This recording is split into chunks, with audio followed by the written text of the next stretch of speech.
The people behind the greatest leaps in physics, like Einstein, Newton, Heisenberg, all had the uncanny ability to see the fundamentals, to see the deepest underlying facts about the world, and from simple statements about reality, they built up their incredible theories.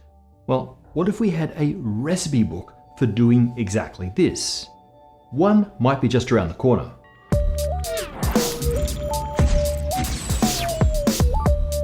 Pretty much all of physics can be boiled down to the following. Step 1. Describe some aspect of the universe with numbers, like the temperature, pressure, etc. of gas, or the position, velocity, etc. of a particle. Step 2. Come up with a set of equations that predict how those numbers change over time, e.g. the laws of thermodynamics or Newton's laws of motion. Step 3. Based on some initial state, a starting set of these numbers predict how the system will evolve at future times. And step 4, profit, by building heat engines, airplanes, skyscrapers, and our entire modern world. In short, physics works by applying dynamical laws to some input state in order to predict an output state. We consider those laws to be true when these predictions match reality. This mechanistic approach to describing the world has been wildly successful. In fact, it's hard to imagine another way to do physics, except that in many ways, the mechanistic approach may have reached its limit. It's nice to have a set of equations for each separate aspect of the world, but if these theories are really true, then they should ultimately come together into some master theory. And they do to an extent. You can derive all of thermodynamics and Newtonian mechanics and electromagnetism and so on from two master theories, quantum mechanics and Einstein's general relativity. But the master theory that unifies those last two has so far eluded us. For nearly a century, our greatest minds have been trying to come up with dynamical laws that describe all of nature, a mechanistic theory of everything, and they have failed. Some are starting to wonder if we need to rethink how we do physics at the fundamental level. One such approach is Constructor Theory, developed by David Deutsch and Chiara Marletto at Oxford University since 2012. In the mechanistic approach, the fundamentals are the mathematical descriptions of how a process occurs. In Constructor Theory, the fundamentals are simpler. They are binary facts about whether or not a particular process is possible. It uses theories like general relativity and quantum mechanics, along with more fundamental conservation laws or principles, to rule out impossible output states given an input state of a system. The transformations between the input and output states are dubbed tasks, and if a task is possible, then there exists a system known as a constructor which can perform the task. Constructor theory is inspired by information theory and the theory of quantum computation. As David Deutsch says, if a quantum computer can in principle simulate any process in physics, then all of physics can be expressed in terms of the theory of quantum computation. This hails back to the work of John von Neumann, who came up with the concept of the universal constructor, basically a generalization of a universal computer. It's a system that can perform any computation or physical task, including creating a copy of itself. Deutsch realized that this notion could be used as a way to describe how nature works. We can break up reality in terms of constructors that can cause changes in the world via tasks, transformations that for a given constructor are either possible or impossible. Ultimately, constructor theory is about something called the counterfactual, which in constructor theory is a sort of meta-fact. It's the fact of whether or not a given task is possible or impossible for a given constructor. And in fact, the counterfactuals are more important than the constructors. As Marletto puts it, this is the science of can and can't, which is also the title of her pop-sci book on the subject. The power of constructor theory is that it allows us to explore physics without having to solve the detailed equations of motion. On the one hand, that allows us to make far more general statements about how a system can behave. I'll come back to an example of that, but it also potentially allows us to understand aspects of nature where we don't even know the dynamical laws, for example, understanding the union of quantum mechanics and general relativity. Before we see how constructor theory is going to explain everything, let's look at a simple example to define some of these concepts. The mechanistic philosophy that dominates physics really started with Isaac Newton, so it's appropriate to start with the falling apple that apocryphally inspired a lot of this. In Newton's picture, the apple has a current state, stationary up in the tree. We use that state as the input, apply the laws of gravity and motion, and we find the output state that the apple fell to the ground. In the constructor theory view, we ask what tasks are possible or impossible for the apple given its input state. Is it possible for the apple to stay where it is, hovering in the air? No, it's not. The laws of general relativity forbid this task.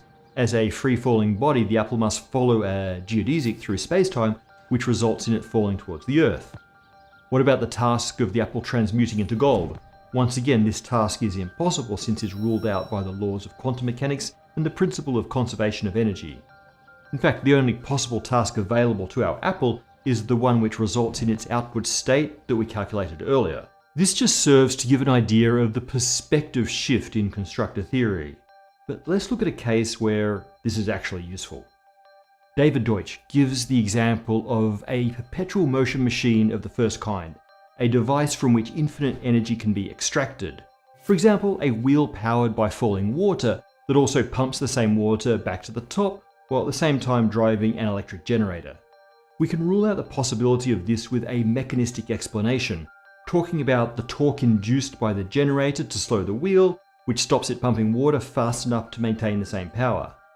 But that's not very general. We need a separate mechanistic approach to rule out every different type of perpetual motion machine.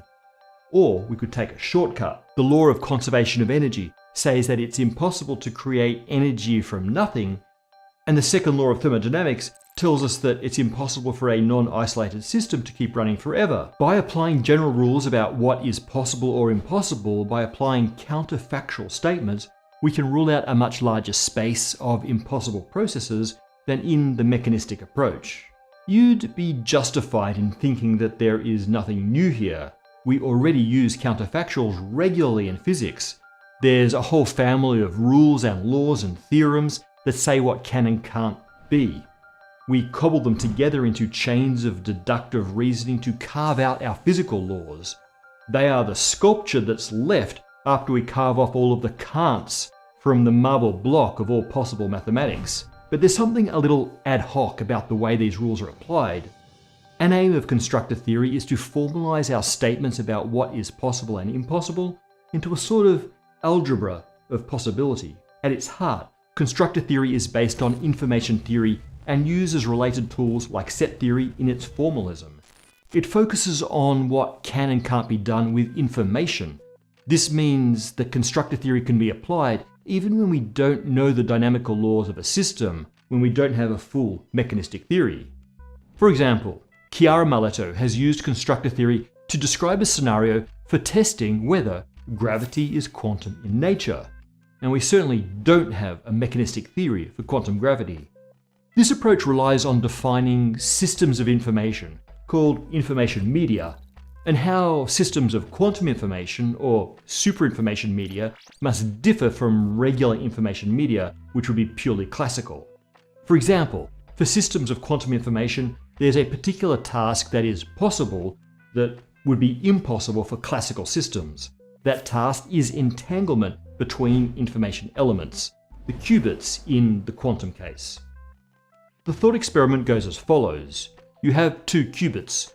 One could in principle be entangled with the other. That means their states could be correlated in a way that allows them to have an apparently non-local effect on each other. That entanglement has to be initially induced by a local interaction. The qubits must come into contact.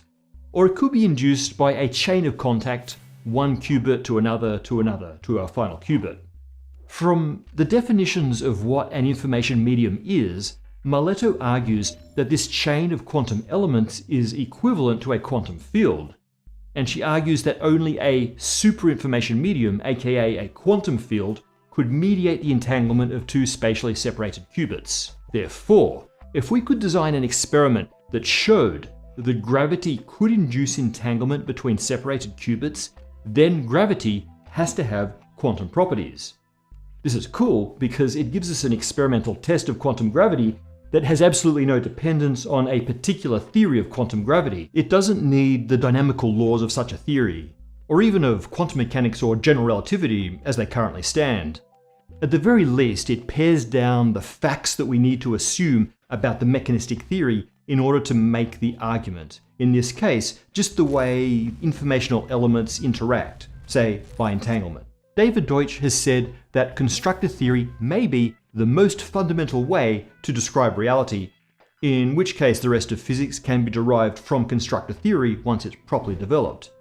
That is a lofty claim, but consider how previous great theories emerged.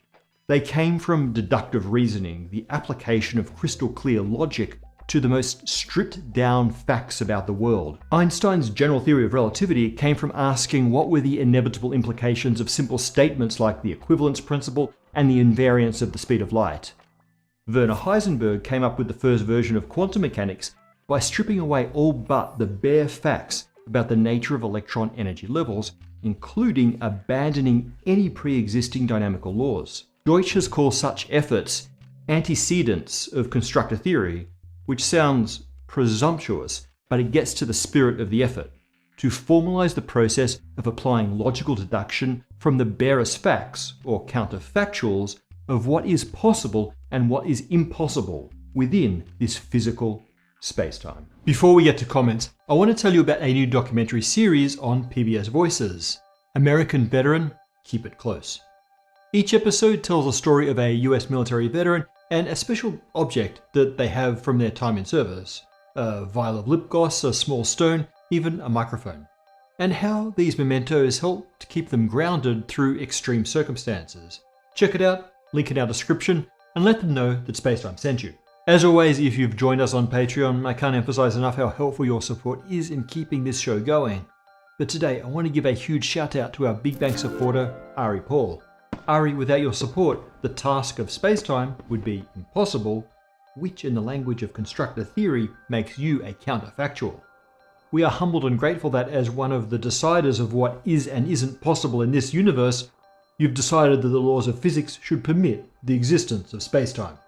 Last time we talked about the latest ideas on the weird world of quantum tunneling. Let's see what you had to say.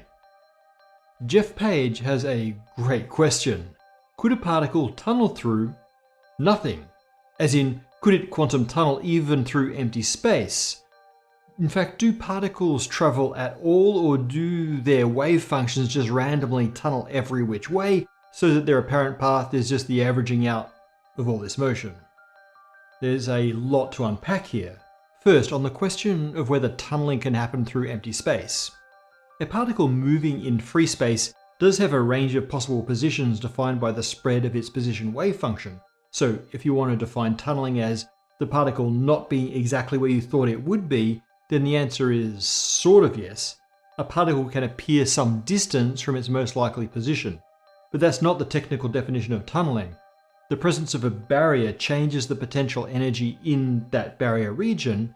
If that potential barrier is too high for the particle to cross by virtue of its own energy, its wave function drops away exponentially. Tunneling is explicitly defined as motion across this exponential decay to the other side of the barrier. As for whether we can think of all motion as tunneling, well, not by technical definition. It's probably better to think of all motion as not motion, but rather as the evolution of the wave function until some event causes a choice of position to be made. At that time, the position is chosen from all possible positions, including the low chance of some unexpected jumps. Fafa asks a related question.